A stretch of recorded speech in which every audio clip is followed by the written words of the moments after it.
Hey everybody, it's John back again, and today I'm going to take a look at the Super7's King Diamond figure.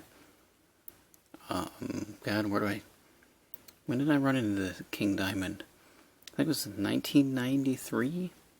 Me and my buddy were watching Headbangers Ball, which we did a lot on Saturday nights back when we were in our early teens.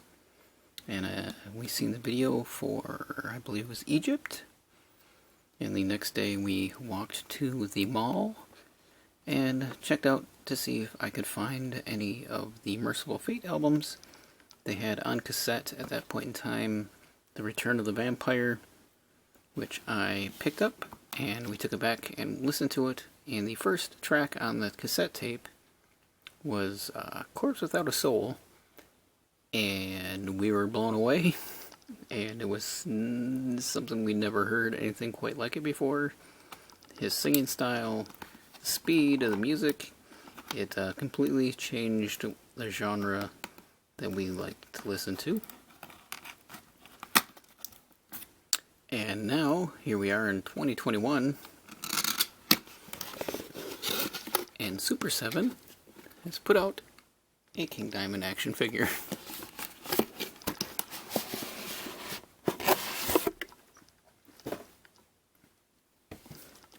Pretty awesome box so far. Little gargoyle there. Ooh, it's so evil.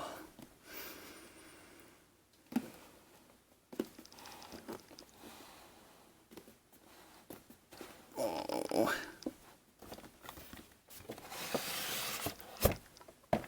Oh, wow, look at that. Wow. The detail on the face is pretty cool. I'm going to say that right off the bat. We got a regular unpainted version of him when he's probably hanging out doing interviews. We have early Performance Merciful Fate makeup, and we also have a more current, not current. I mean, it'd be cool to have a modern day King Diamond with that outfit that he wears with the top hat and everything. I think would be a cool figure for them to do. Comes with a skull, Melissa, microphone, a few interchangeable hands. There's a little blurb which says King Diamond is a Danish heavy metal musician. As a vocalist, he is known for his extensive range, in particular his usage of the falsetto. He is the lead vocalist for both Merciful Fate and the eponymous King Diamond himself. These boxes pretty cool. They do so good work on their boxes that I just don't really ever keep, which is a bummer, but give me a minute. We'll take this out of the box. We'll get a closer look at the King. Here we have King Diamond outside of the package. He is pretty wicked. I'm having a little hard time getting him to stand. His ankles are a little weird, and this cape is free flowing around his neck on this, just on these chains. So it shifts his weight a lot, but it is kind of cool that you can drape it however you want. Let's take a close look at his face sculpt. I think they did a great job. His eyes are painted really well. Paint matches what he would wear. He's got his earrings. You know, the sculpt behind his sideburns. You got his hair all slicked back. You got the black leather cut-off jacket, bullet belt, black boots, details on them there. He's got actual cloth straps around his arms. Kind of slipping a little bit, so we'll move this one back up.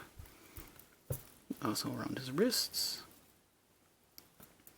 The cape is wired. I like how the little chains that he has, his little upside down cross and a little pentagram.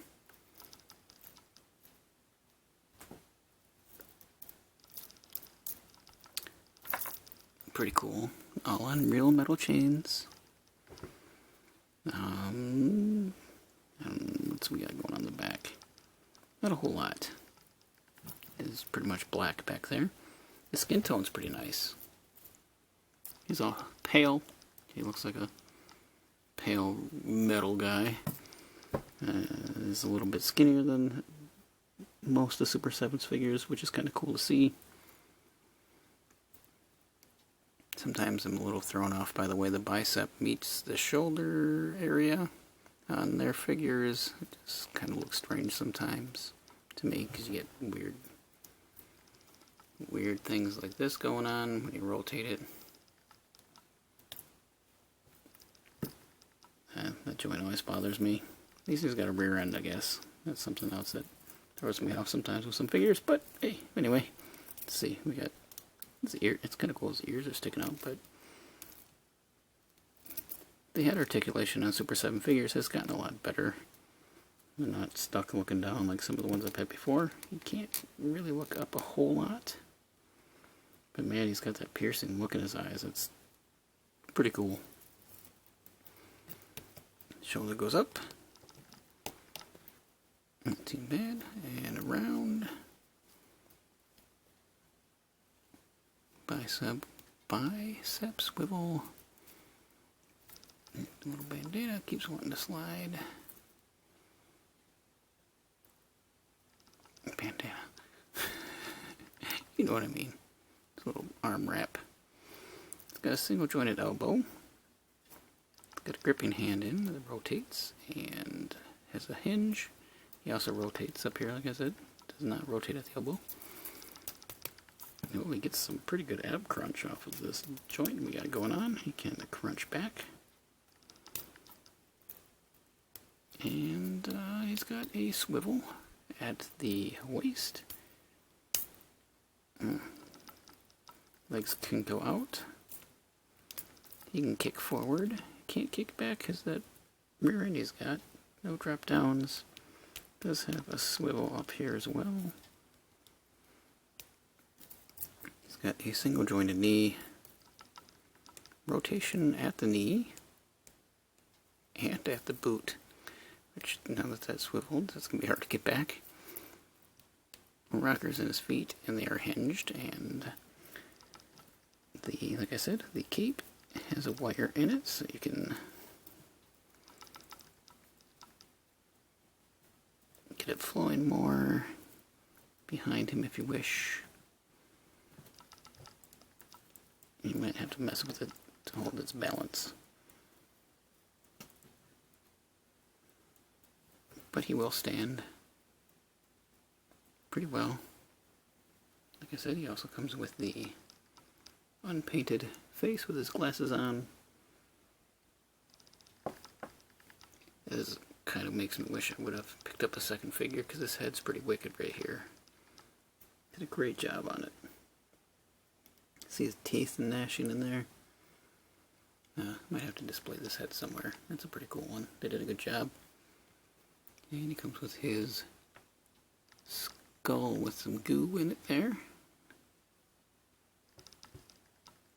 It's nicely detailed. That can go along with a bunch of other figures if you wish. And he's got his skull. And was this Melissa? Boy, it's been a while. And it comes with his microphone, which is cool. Has a cool little wire going on the back.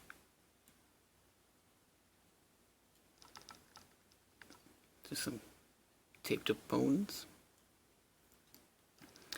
He has a kind of splayed out hand he comes with. A fist. Another fist, in case you want your King Diamond fighting the baddies. Another splayed out hand, and of course, he comes with the signature rock and roll devil horns here. Let's see if we can get him to hold this in this hand. This wire is in the way.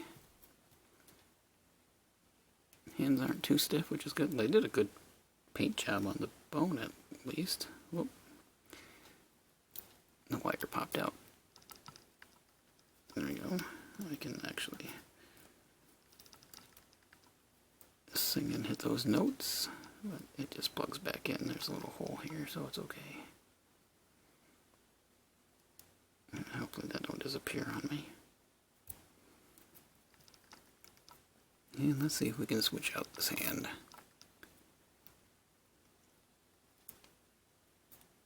There we go.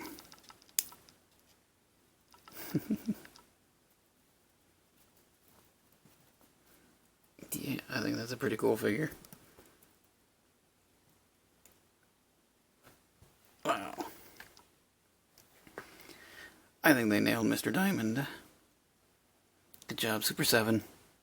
I can't wait to get the ghost figures. And everything else that's coming up, but yeah, that Super7's pretty cool. King Diamond, they did a good job. Spent a lot of time getting these faces right. I think they did. They pulled it off really well. Still, it'd be cool if you had double jointed elbows. I don't think you needed double jointed knees, but this pose is pretty cool. And I'm gonna have to. Oh, what was that? The weight from the cape. Might have to create a different, or make a shelf just for the musicians now. If they keep this going. It would be cool to get a set of Guar, maybe a Danzig, and Alice Cooper. Man, they could do a lot. Hopefully this figure, once a lot more people do reviews, and other artists maybe will see it, we'll get other people to sign on, because that is a pretty cool figure. Yeah, let's see here. Whoa.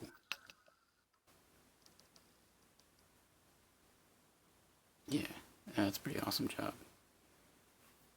Can't complain.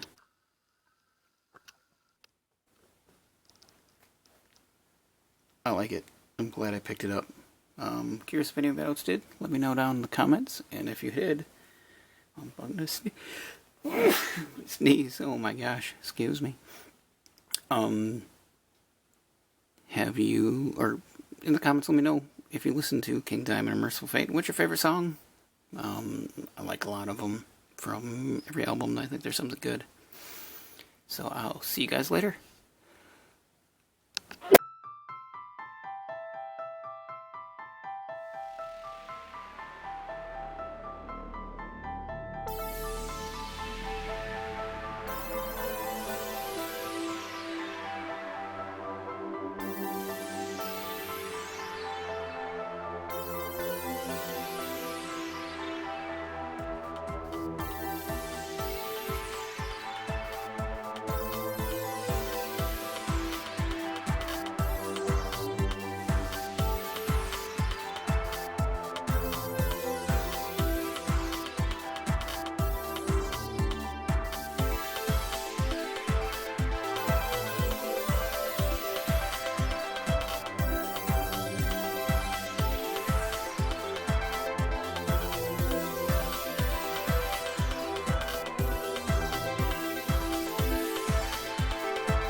Say thank you one more time for checking out this video, and if you're interested in seeing any more, you can click either one of the links that will be over here, and if you'd like to subscribe to my channel, there'll be a button down below. Do that as well, and again, thank you.